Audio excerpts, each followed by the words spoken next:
Sosok Samuel Ardi dalam pengusiran dan kekerasan nenek Elina, kini tersangka.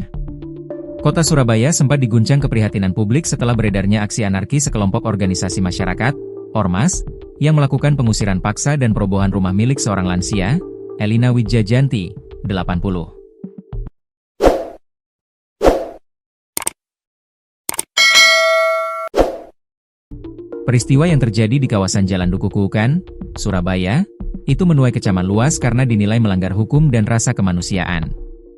Kini, titik terang mulai terlihat. Samuel Ardi Kristanto, 44, pria yang diduga sebagai aktor utama di balik aksi perobohan tersebut, resmi ditahan oleh aparat kepolisian. Ia terlihat mengenakan baju tahanan setelah sebelumnya menjalani pemeriksaan intensif. Penyidik menduga Samuel menjadi dalang utama yang mengerahkan massa ormas hingga berujung pada penghancuran rumah yang selama puluhan tahun ditempati nenek Elina. Aksi tersebut dilakukan tanpa adanya putusan pengadilan, sehingga memicu kemarahan publik dan sorotan aparat penegak hukum. Penangkapan Samuel menjadi angin segar bagi nenek Elina, yang sejak awal bersikeras bahwa dirinya tidak pernah menjual tanah maupun rumah yang ditempatinya kepada siapapun. Detik-detik penangkapan. Samuel Ardi Kristanto akhirnya digelandang oleh tim penyidik di Treskrimum Polda Jawa Timur pada Senin, 29 Desember 2025. Tiba di Mapolda Jatim sekitar pukul 14.15 WIB, Samuel terlihat sangat kontras dengan aksinya yang viral beberapa waktu lalu. Dengan tangan terborgol kabel ties, Samuel hanya bisa tertunduk lesu. Ia bungkam 1000 bahasa saat dicecar berbagai pertanyaan oleh awak media yang sudah menunggunya.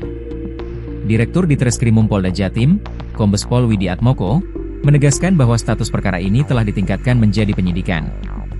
Kami meyakini ada peristiwa pidana sehingga kasus ini naik ke penyidikan. Hari ini kami memeriksa 6 orang saksi. Kami pastikan proses perkara ini dilakukan secara profesional, independen dan sesuai fakta lapangan, ujar Widi tegas. Alibi Samuel. Sebelum diringkus, Samuel sempat muncul melalui kanal media sosial pengacara M. Soleh untuk memberikan klarifikasi.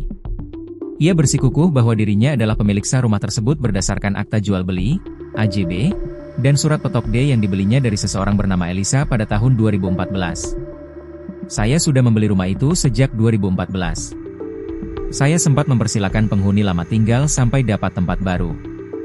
Namun, saat saya ingin menempati rumah tersebut untuk proses balik nama pada Agustus 2025, penghuni saat ini tidak bisa menunjukkan bukti kepemilikan sama sekali, jelas Samuel. Samuel bahkan berdalih telah menawarkan rumah pengganti di kawasan Jelidro, namun ditolak karena pihak nenek Elina disebutnya meminta kompensasi rumah di kawasan elit Geraha Family. Alasan Samuel tanpa pengadilan. Terkait aksi perobohan bangunan secara sepihak yang memicu kemarahan publik hingga wali kota Surabaya ikut turun tangan, Samuel akhirnya mengakui bahwa tindakannya melanggar prosedur hukum. Namun, alasannya sangat mengejutkan, yakni Samuel ingin jalan pintas. Jujur saja, kalau lewat pengadilan biayanya mahal dan makan waktu lama. Tapi saya tegaskan tidak ada kekerasan fisik saat pengosongan dilakukan. Saya siap bertanggung jawab secara hukum, pungkasnya dalam video klarifikasi tersebut. Ironisnya, kuasa hukum Samuel sendiri, Rasyafi, seolah mencuci tangan terkait aksi perobohan tersebut. Meski membenarkan kliennya memegang dokumen petok D dan AJB, ia mengaku sama sekali tidak dilibatkan atau dikoordinasikan saat aksi pengusiran paksa dan perobohan rumah itu berlangsung.